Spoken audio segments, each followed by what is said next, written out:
दोस्तों, अगर आपकी मंथली इनकम 20,000 से भी कम है, तो क्या आप कभी करोड़पति बन सकते हो?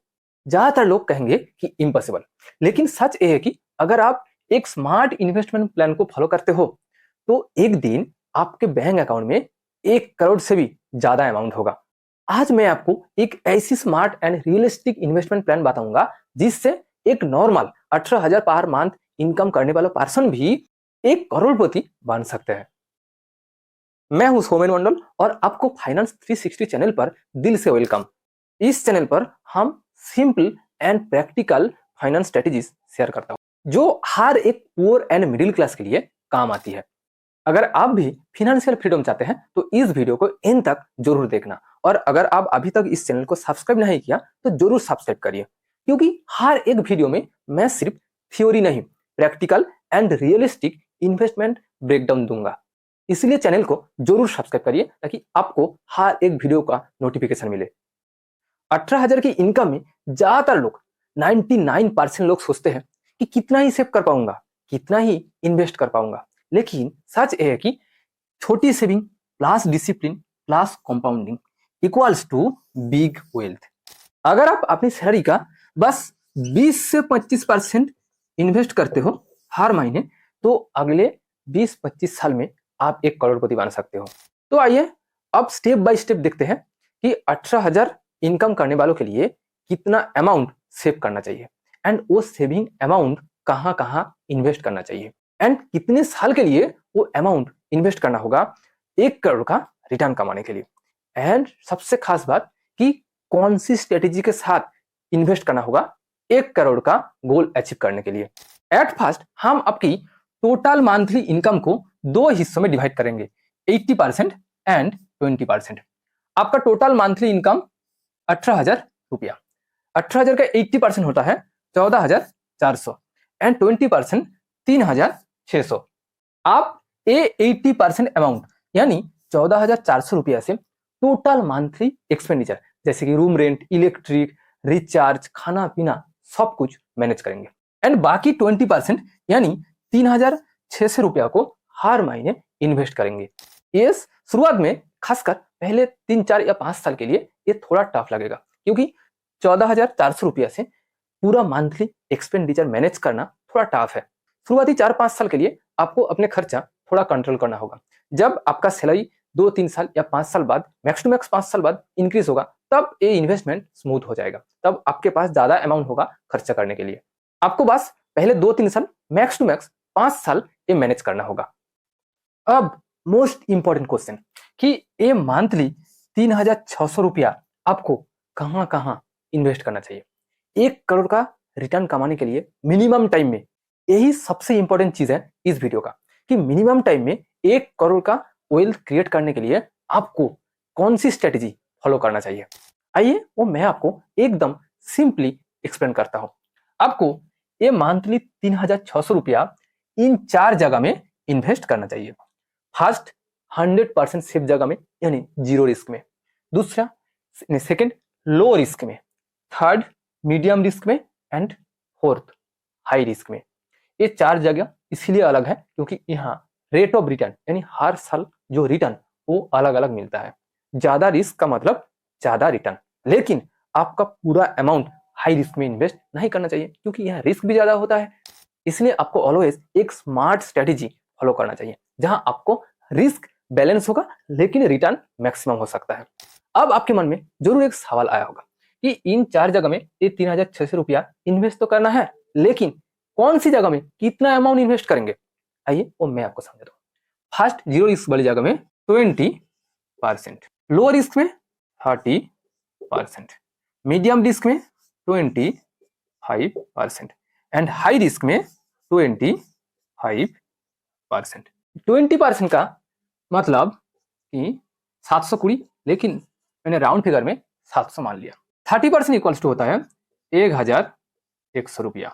25% इक्वल्स टू 900 रुपया एंड 25% इक्वल्स टू 900 रुपया। अब आपने जरूर सोच रहे होंगे कि ये तो समझ लिया कि कौन से रिस्क वाली जगह में कितना अमाउंट डालना चाहिए, लेकिन वो जगह कौन कौन सी होना चाहिए, आइए वो भी मैं आपको समझाऊंगा।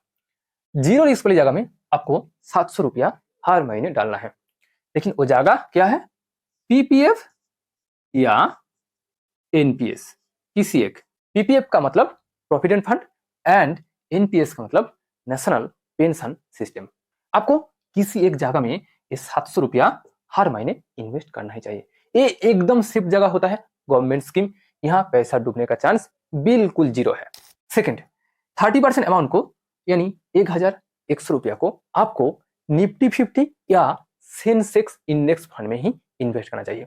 निफ्टी 50 का मतलब कि देश की टॉप 50 कंपनीज का बास्केट एंड सेंसेक्स का मतलब देश की टॉप 30 कंपनीज। ये दो इंडेक्स सबसे सेव होता है, यहाँ रिस्क लगभग जीरो होता है, क्योंकि ये दो इंडेक्स की जितने सारे कंपनीज वो देश की टॉप कंपनीज होते हैं, इसलिए इन सारी कंपनीज को डूबने का चांस बिल्कुल जीरो है। अगर ये दो इंडेक्स की सारी के सारी कंपनीज डूब जाएगा तो देश की इकोनॉमी भी डूब जाएगा, इसलिए ये दो इंडेक्स सबसे सेव होता है। आपको 1100 रुपया एक किसी एक फंड में, चाहे निफ्टी 50 हो सकता है या सेंसेक्स। निफ्टी 50 के लिए बेस्ट फंड होता है निपन इंडिया का निफ्टी 50 एंड सेंसेक्स के लिए एचडीएफसी का बीएससी सेंसेक्स फंड। लेकिन ये आपके लिए किसी भी तरह का, ये दो फंड किसी भी तरह का कोई रिकमेंडेशन नहीं है, ना ही एक कोई पेड प्रमोशन है। मैंने खुद रिसर्च किया, ये मेरे रिसर्च के अनुसार बेस्ट है। आप भी इन्वेस्ट करने से पहले खुद रिसर्च करिए। यहाँ आपको एक बात ध्यान में रखना होगा कि आप चाहे ये अमाउंट थोड़ा इधर उधर कर सकते हैं, यहाँ 100 कम कर सकते हैं, यहाँ 100 ज्यादा कर सकते हैं, लेकिन आपको एक चीज ध्यान में रखना होगा कि इन दोनों जगह को मिलाकर टोटल इन्वेस्टमेंट अमाउंट का 50% इन दो जगह में इन्वेस्ट होना चाहिए। बाकी 50% अमाउंट के ऊपर 25% आप मीडियम रिस्क ले सकते हैं एंड हाई रिस्क आप 20%, 25% या 20% जो आपकी मर्जी वो ले सकते हैं। यहाँ मैंने दोनों इक्वल लिया ताकि आपको थोड़ा कम समय में ज्यादा रिटर्न मिले। अब आते हैं कि मीडियम रिस्क में 25% यानी 900 रुपीज इन्वेस्ट करना है हर महीने, लेकिन वो जगह कौन सी होना चाहिए? वो जगह होना चाहिए मिड कैप फंड या फिर फ्लेक्सी कैप फंड। आप चाहे तो किसी एक फंड में इन्वेस्ट कर सकते हैं, मिड कैप में या फिर फ्लेक्सी कैप में, लेकिन मेरे हिसाब से फ्लेक्सी कैप बेस्ट है। मेरा पर्सनल जो ओपिनियन कह सकते हैं या फिर जो पर्सनल एक्सपीरियंस कह सकते हैं। मैंने देखा कि फ्लेक्सी कैप में मिड कैप की तुलना में ज्यादा फैसिलिटीज मिलती है, ज्यादा रिटर्न मिलता है, लेकिन रिस्क मिड कैप की तुलना में थोड़ा लो है। फ्लेक्सी कैप के लिए best top 3 fund, number 1 Parag Parikh flexi cap fund, second JM flexi cap fund and third HDFC flexi cap fund. लेकिन मैं फिर से कहूंगा कि ये आपके लिए किसी भी तरह का कोई रिकमेंडेशन नहीं है, ये मेरा खुद का रिसर्च है। मैंने रिसर्च करके मुझे लगा कि ये 3 फंड बेस्ट है, इसीलिए मैंने आपको जस्ट नाम बताया, लेकिन इन्वेस्ट करने के लिए नहीं। आप इन्वेस्ट करने से पहले खुद रिसर्च करिए, मेरे कहने पर ब्लाइंडली इन्वेस्ट मत करिए, ये मेरा रिक्वेस्ट है। एंड लास्ट 25% अमाउंट आपको यानी 900 रुपया आपको एकदम हाई रिस्क वाली जगह में इन्वेस्ट करना है। वो जगह है small cap fund. Small cap के लिए बेस्ट फंड होता है एचडीएफसी का स्मॉल कैप फंड, एक्सिस का स्मॉल कैप फंड या फिर टाटा का स्मॉल कैप फंड। यहाँ पर भी मैं आपको सेम डिस्क्लेमर देना चाहता हूँ कि आप इन्वेस्ट करने से पहले प्लीज खुद रिसर्च करिए। तो आइए एक झलक में हम देख लेते हैं कि कहाँ कितना अमाउंट इन्वेस्ट करना चाहिए। जीरो रिस्क वाली जगह में यानी पीपीएफ या एनपीएस में 20% यानी 700 रुपया, लो रिस्क में 30% यानी निफ्टी 50 या सेंसेक्स में 30% 1100 रुपया, मीडियम रिस्क वाली जगह में यानी मिड कैप या फ्लेक्सी कैप में 25% यानी 900 रुपया एंड हाई रिस्क वाली जगह यानी स्मॉल कैप फंड में 25% यानी 900 रुपया हर महीने हम इन्वेस्ट करेंगे। तो आपने मंथली 3600 रुपया ये 4 जगह में इन्वेस्ट करना स्टार्ट तो कर दिया, लेकिन अब सवाल यह है कि आपको 1 करोड़ का रिटर्न कमाने के लिए, वेल्थ क्रिएट करने के लिए कितने साल तक वेट करना होगा, कितने साल तक इन्वेस्ट करना होगा। आइए वो हम कैलकुलेट करके देखते हैं। आपको 1 करोड़ का रिटर्न कमाने के लिए कितने साल तक इन्वेस्ट करना होगा, वो जानने के लिए आपको ये जानना होगा कि इन 4 जगह में से कौन सी जगह से कितना रिटर्न मिलेगा। आइए हम एक एक करके देखते हैं। पीपीएफ एंड एनपीएस इन दोनों जगह में 7 to 8% के बीच रिटर्न मिलता है। मैंने रेट ऑफ रिटर्न यानी आरओआर 7% मान लिया। निफ्टी 50 एंड सेंसेक्स फंड से लगभग सेम रिटर्न मिलता है, सेंसेक्स में थोड़ा ज्यादा, दोनों में एवरेज 14% रिटर्न मिलता है। आरओआर यानी हर साल रिटर्न 14%। एक फ्लेक्सी कैप फंड से मिड कैप की तुलना में थोड़ा ज्यादा रिटर्न मिलता है, लेकिन मैंने मिड कैप की रिटर्न यहाँ एज्यूम किया। फ्लेक्सी कैप फंड से एवरेज 17 to 20% रिटर्न मिलता है। मैंने लो मार्जिन लिया, ROR 17% एंड स्मॉल कैप की रिटर्न बहुत हाई होता है, लेकिन वॉलीटाइल भी होता है, कभी 25% तो कभी 15% भी हो सकता है। इसलिए मैंने यहाँ ROR यानी रेट ऑफ रिटर्न 18%, जस्ट 18% मान लिया। ऐसा नहीं है कि यहाँ से इससे ज्यादा रिटर्न नहीं मिल सकता है, खासकर इन दोनों जगह में इससे ज्यादा रिटर्न मिलने की चांसेस है, बिल्कुल चांसेस है। लेकिन मैंने पहले कहा कि आपको एक प्रैक्टिकल एंड रियलिस्टिक प्लान दूंगा एंड कैलकुलेशन दूंगा, ताकि आपके पास एक रियलिस्टिक आइडिया हो कि आपको एटलीस्ट कितने साल तक इन्वेस्ट करना होगा। तो आइए अब हम इन रिटर्न को कैलकुलेट करके देखते हैं कि आपको इन 4 जगह से कितने साल बाद टोटल 1 करोड़ या उससे ज्यादा रिटर्न मिलेगा। इसके लिए आपको गूगल पर सर्च करना होगा SIP कैलकुलेटर। आप किसी भी एक कैलकुलेटर को चूज कीजिए। हम यहाँ एक कैलकुलेटर को चूज किया। हम यहाँ 25 साल का रिटर्न देखेंगे, यानी 25 साल बाद इन 4 जगह को मिलाकर टोटल कितना रिटर्न होगा वो कैलकुलेट करेंगे। एट फर्स्ट हम PPF एंड NPS का रिटर्न कैलकुलेट करेंगे। इसीलिए मंथली इन्वेस्टमेंट 700 रुपया, रेट ऑफ रिटर्न यानी हर साल आपको कितना रिटर्न मिलेगा 7% एंड टाइम पीरियड यानी आप कितने साल तक इन्वेस्ट करना चाहते हैं। मैंने पहले कहा कि हम 25 साल एज्यूम कर लेंगे एंड देखेंगे कि 25 साल बाद कितना रिटर्न मिला टोटल 4 जगह को मिलाकर, इसलिए टाइम पीरियड 25 साल एंड कैलकुलेट नाउ। आप देख सकते हैं कि PPF या NPS जो भी हो, वहां से 25 साल बाद आपको 5.5 लाख रिटर्न मिलेगा, यानी 5,50,000 एक PPF से रिटर्न मिलेगा 7% रेट से। नेक्स्ट निफ्टी 50 या सेंसेक्स का रिटर्न कैलकुलेट करेंगे। यहाँ पर जो इन्वेस्टमेंट अमाउंट वो 1,100 रुपया and rate of return 13%, but time period same है 25 ईयर्स। Calculate now.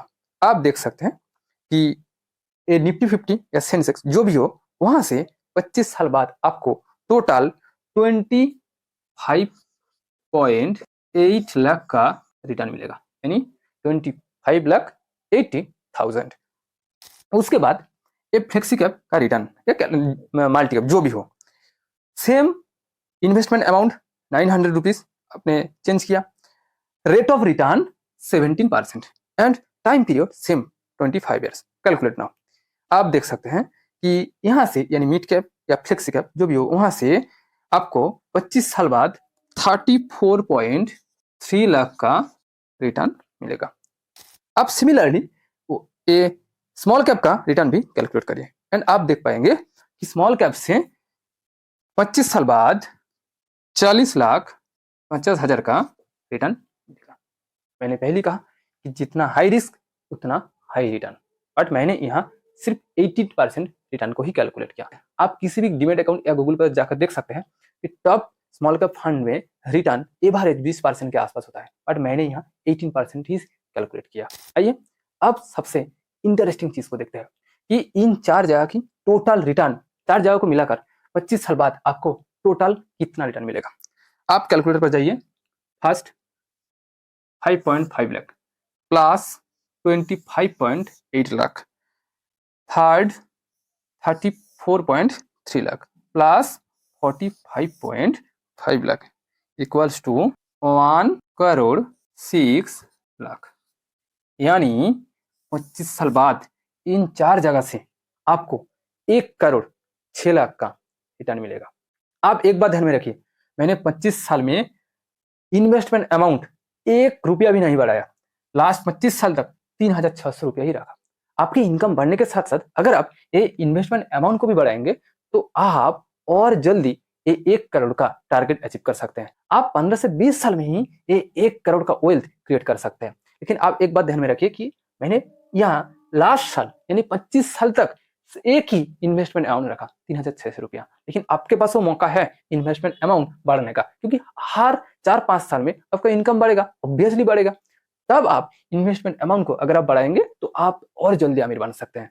तो दोस्तों आपने देखा कि अगर आपकी मंथली सैलरी सिर्फ 18,000 है तो भी आप एक स्मार्ट इन्वेस्टमेंट स्ट्रेटेजी फॉलो करके 25 साल में 1 करोड़पति बन सकते हो। बस इसके लिए आपको 3 चीजें ध्यान में रखना होगा।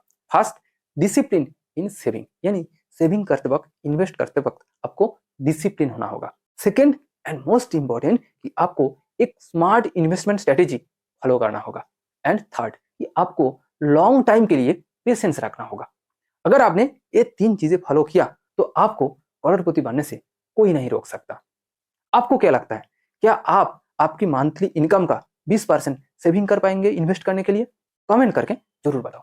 और अगर आपको ये वीडियो हेल्पफुल लगा तो प्लीज वीडियो को लाइक करो एंड दोस्तों के साथ शेयर करो। अगर आप अभी तक मेरा इस चैनल को सब्सक्राइब नहीं किया तो जरूर सब्सक्राइब करो, ताकि आपको इस वीडियो की तरह हर एक इंफॉर्मेटिव वीडियो का नोटिफिकेशन मिलते रहे।